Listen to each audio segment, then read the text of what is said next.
Once Umar got together with a group of companions. Once Umar radiallahu anhu was with a group of companions, and he came up to them and he said, make a wish. He said, oh people, make a wish. And the people said, what will we ask for? So Umar continued and he said, make a wish, just make a wish, Allah khalik, just make a wish. And so some of the companions, one of them said, I wish this whole mosque, I wish this whole room was full of gold so that I could give it in the path of Allah, so that I could give it in sadaqah in the path of Allah. And another one said, I wish that this whole room and this big mosque was full of beautiful gems and pearls and precious gems, so that I could give it in the path of Allah. And then Umar said, listen to this man, the wise man of this ummah, Umar radiallahu ta'ala anhu. He said, as for me, I wish that this room was full of people like the companions of Rasulullah. I wish this room, this mosque was full of people like the companions of Rasulullah, like Abu Ubaidah, like Mu'adh ibn Jabal, like Salim, Mawla Hudhayfa, and he mentioned a couple more, so that I can rely on them and that I can raise the word of Allah subhanahu wa ta'ala by resting on their shoulders. Look at what Umar wished for. Look at what Umar wished for. He truly knew what the value of every country is. The value of every country is not in its natural resources. It is not in its financial resources. It is not in the greatness of its economy. It is truly in the number of its true men that live in that country. The true men, the men who can really be called men. This is the true value of every single country. And these men, brothers and sisters in Islam, I am sure you will agree with me, these men are truly more precious than any gold and any silver and any gems and any pearls. Many countries, brothers and sisters in Islam, have lots of armor. They have weapons, they have armor. But what is that good without true men leading it and using it? Many countries, they have a lot of education and knowledge, but what is the good of it without men teaching the people, without true men taking this knowledge and then imparting it? Many people, many countries have great projects that they do. They build huge things. They do wonders in this world. But what is the use without men leading these projects? And what good, brothers and sisters in Islam, is every nation that has the best of armor, how can this ever, and the best of armies, how can this ever compare with the heart of a soldier? And what about education and knowledge? What if a country has the best of education and the best of knowledge, but how can that ever compare with the spirit of a teacher? And what about the greatest of projects that the people have, that countries have, the greatest of mashari', the best projects that they do? But how can that ever compare with the zeal and the enthusiasm with those people who truly carry it out, with the volunteers who work for it? Brothers and sisters in Islam, truly the value of every nation, the value of every people, and this is what history says, is not by its wealth.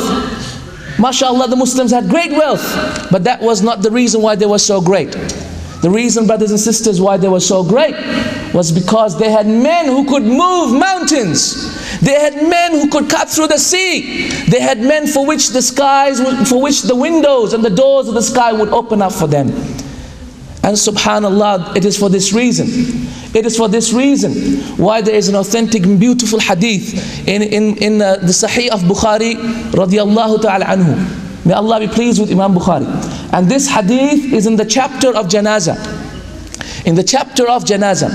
And in the time of Walid bin Marwan, in the lifetime of Umar bin Abdul Aziz, there was a small earthquake. Naam, listen to me. There was a small earthquake in Medina. And because of this earthquake, the grave of Rasulullah ﷺ and the rooftop on the top of the grave of Rasulullah fell down. Yes, this is an authentic hadith in Sahih al-Bukhari. It states that there was the roof that was on top of the grave of Rasulullah fell down, came crashing down. And then when it crashed down, suddenly a pair of legs became visible. Suddenly a pair of legs became visible, and the people became very amazed. And the people saw that and they thought that that was the leg of Rasulullah. As the hadith states, that Umar bin Abdul Aziz, he became bewildered. He was bewildered. He couldn't understand, are these the legs of Rasulullah or what? And then Abdullah ibn Zubair, he said, no, these are the legs of Umar. These are the legs of Umar, meaning that the grave, when the roof had fallen on the grave, it had cracked the grave of Umar and his legs were shown. How many years was it since the death of Umar? Tell me how many years? 30 years. More than that. And the grave had not eaten his body. An authentic hadith in Bukhari. Check it out. In the chapter of Janazah. In the chapter of Janazah, listen to what he said. He said his legs were shown, and these are the legs of Umar. How can the earth eat up a man who was a true man? How can the earth eat up a man? For when Umar was alive, the earth would tremble at the mere sound of Umar's feet. How can it now eat up Umar? No, it truly cannot. Do you not see how great Umar was? How a true man he was? Ibn Masud radiallahu ta'ala anhu, he states in authentic hadith in Tirmidhi, he says, مَا زِلْنَا أَعِزَّةً. We have never ceased to be honored. We have never ceased to be powerful since the Islam of Umar. We have never ceased to be powerful since the Islam of Umar. And it is for this reason why Rasulullah sallallahu alayhi wa sallam had made dua to Allah subhanahu wa ta'ala. Oh Allah, please me, make Islam stronger by the Islam of either one of these two people. And he mentioned Umar and he mentioned Abu Jahl. My brothers and sisters in Islam, describe Umar to me. Describe Umar to me. How was Umar? He was a tall man.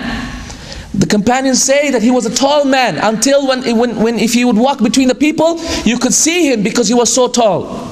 And he was bald. Not completely bald, but very bald. He was tall, he was bald, and was he fat? Was he fat? No, he wasn't fat. He was very, very, very thin. Very, very, very thin. He didn't have any six packs. He didn't bodybuild. He wasn't a Mr. Universe, but he was a true man. Because true men are not described by these criteria. These are not the criteria to describe who true men are, brothers and sisters in Islam. These things which we have set up for ourselves, by saying the people who are more stronger, by saying people who are more beautiful. If you can enter yourself in the 10 most sexiest people, as they say, then you are truly a man. As the women say, oh, what a man. And the legs go weak thinking about this man. This is what people think is a man. But Umar was none of this.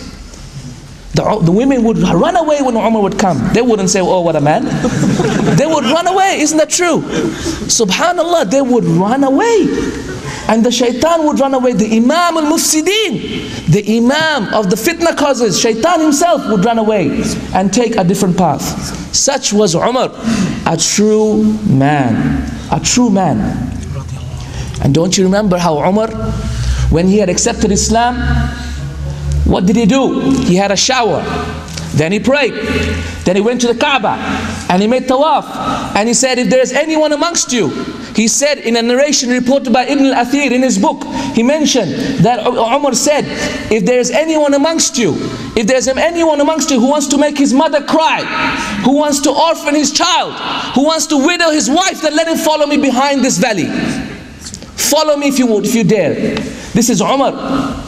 My brothers and sisters in Islam, Umar was not strong. He wasn't a superhuman. But what he had is strength of character and strength of iman. And this is true manhood. This is true rujula. This is the rujula that is missing in our ummah. MashaAllah, we have 1 billion people. 500 million men. Where are the true men amongst them? Where are the true men amongst them? Show me, please. I want to see them.